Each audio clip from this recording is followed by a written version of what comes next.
Hey, guess what's happening on this week's episode of the Beating Diabetes Lifestyle Podcast with your friend and host, Oscar Camejo. Okay, folks, guess what? It's the first week of the new year. It's 2023 already. Can you believe it? Yeah, baby. It's a new year and it's a new you, right? You know the drill. You know how it goes. Perhaps you've already set your goals for the year. You've made up your mind to develop better habits and you've decided that you're not looking back. That's right, baby. Not looking back in the rearview mirror because the past is not where we're headed.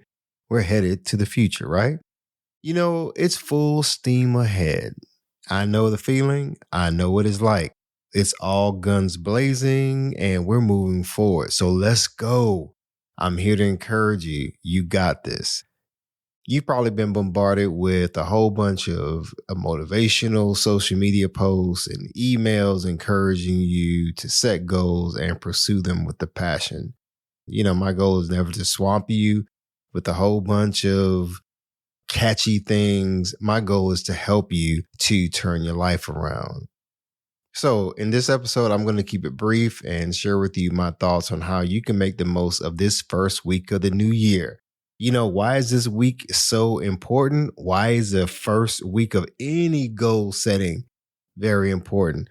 Well, typically the first week of the new year or when you set out to accomplish your goals, whether it's the new year or not, that's when most folks kick off their pursuit of their goals, right? At the beginning.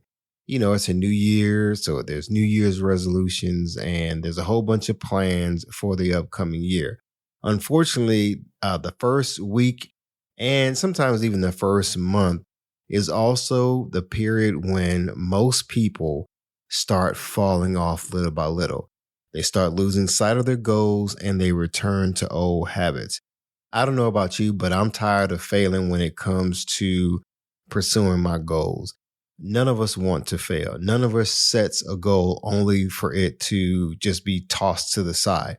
No, we want to have success. So in this episode, what you can expect to receive is some simple ways to start the new year off strong in order to achieve long-term success. Because listen, no matter what your goals are, we don't want to fall short in any respect. So you're also going to get some tips for building momentum and remaining focused. You see, my goal is to help you to live a focused, fit lifestyle so you can feel alive every day. So stick around to hear the rest of today's episode. You don't want to miss it.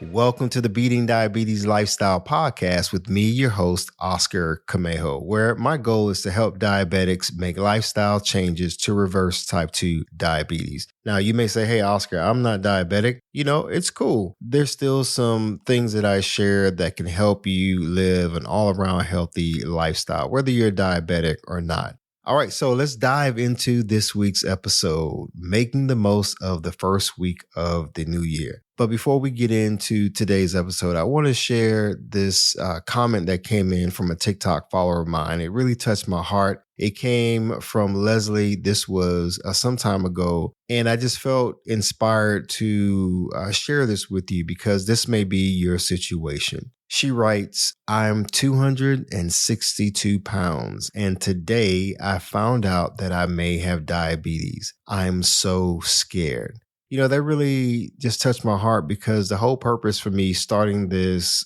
podcast and starting TikTok and even launching the website and sharing free resources really is to help people. You know, there's so many people struggling with type 2 diabetes. They may be pre-diabetic and they're on meds and they just simply don't know what to do. They may be afraid of dying, may be afraid of losing limbs. Listen, that was me. When I was diagnosed in August 2020 with type 2 diabetes, I was scared. All I can think about was my friends who died because of type 2 diabetes and also my friends who had lost limbs. And, you know, it was just really sobering to not only be in that hospital, not knowing what the future was going to hold. This was in the midst of the height of the pandemic when it was first announced and that year. And it was just crazy because, a lot of times you heard people going into the hospital and not coming home. So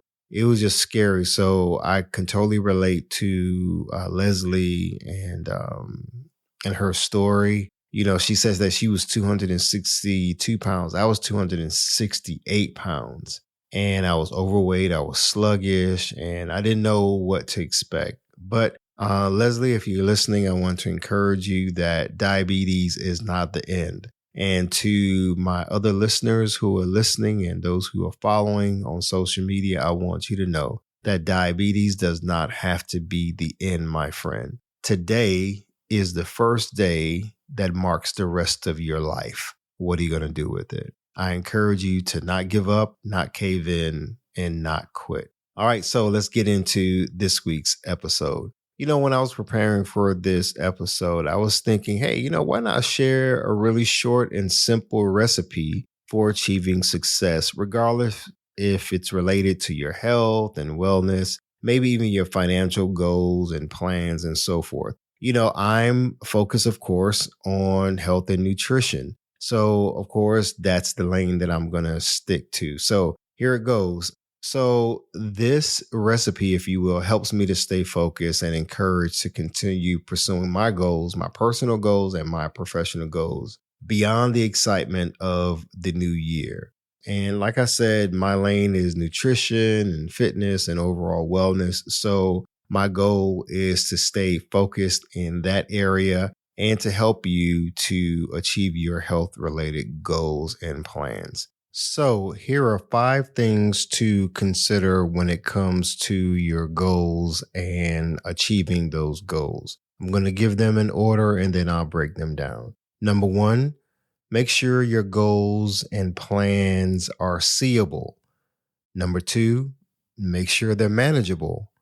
Number 3, make sure they are doable. Number 4, make sure that your plans are trackable. And number 5, make sure your plans and goals are enjoyable. All right, number 1, seeable. Can you really even visualize yourself achieving your goals?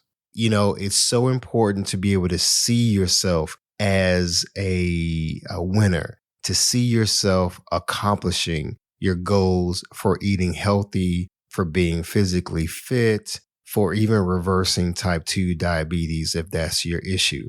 So here's what I want you to ask yourself. Not only can you visualize yourself achieving your goals, but is your vision clear or is it murky?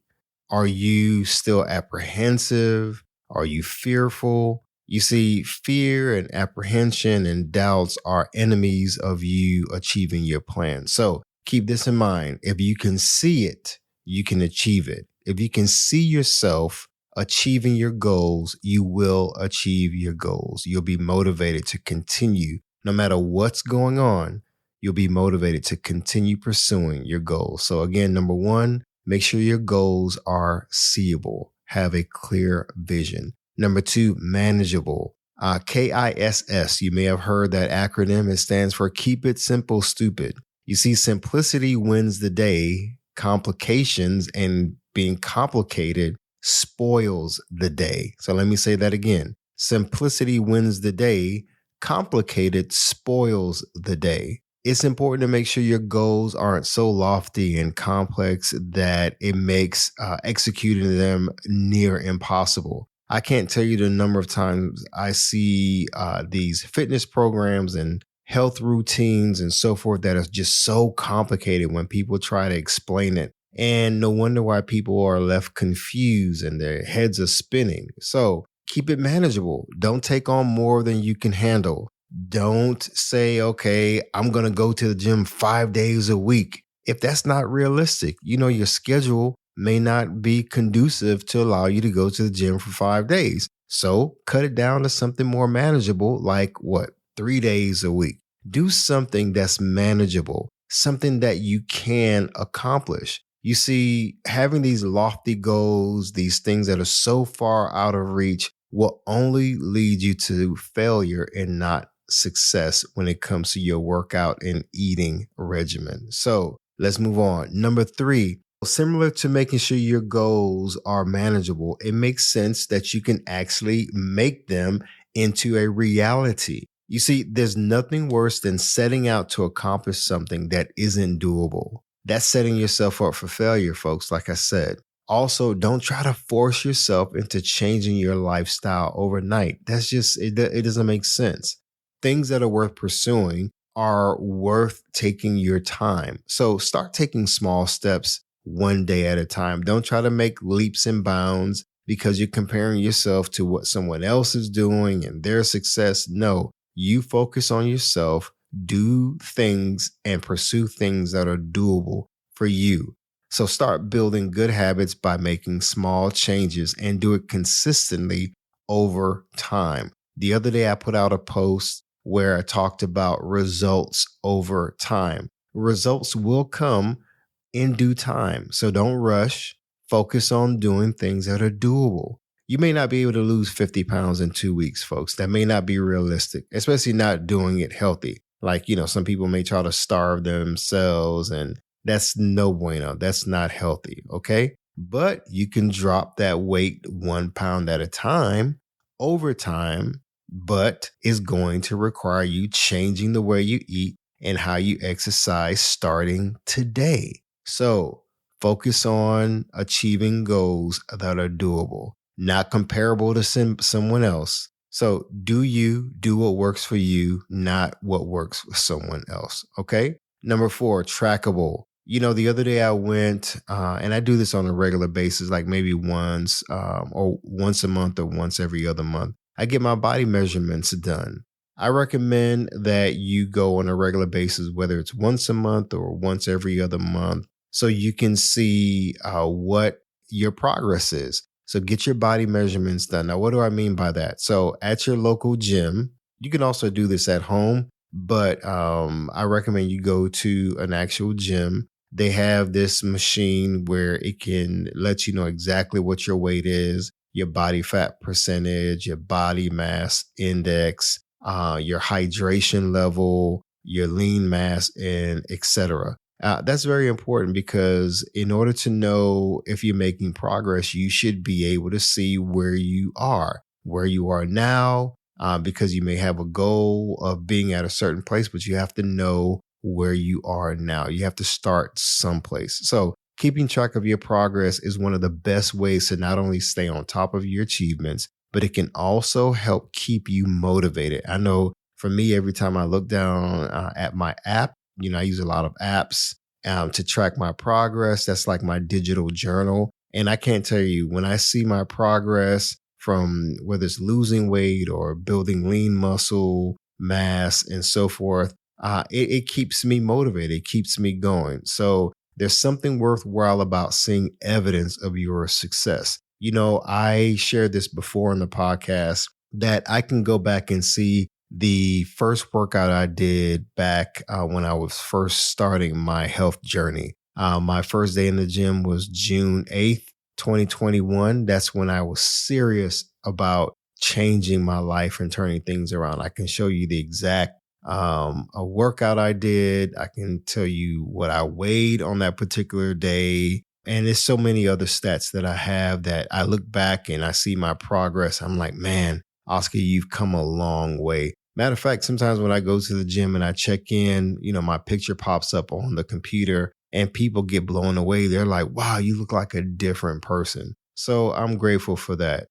What about you? Whether you track your progress in terms of your eating and turning your eating around, or you're tracking your workouts, the goal is to journal and track your progress so that you can have evidence as you move forward. Okay, so you can look back and you can share your testimonial with other people and inspire other people as well. So there's an app called LifeSum. If you're interested in tracking your eating, your calorie intake, if you're really into that, LifeSum, that's LIFE and the word sum, all one word, LifeSum. It's a pretty good app. I use it. They have a free version and they also have a paid version. That'll be good for you to track your eating and so forth.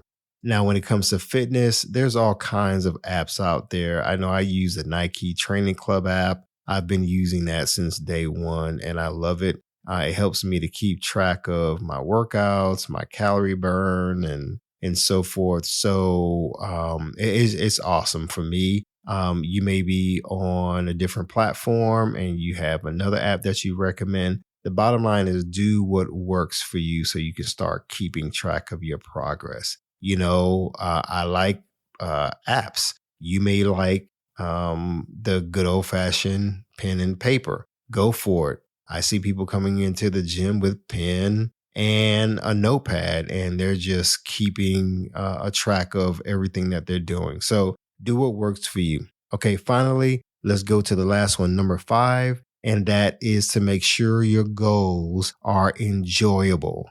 This is big, folks. That's right. Your goals and your plans and your pursuit of those plans and goals should be enjoyable. What's the use of starting something that you don't even enjoy? If you keep doing something that you don't enjoy, that's pointless to me.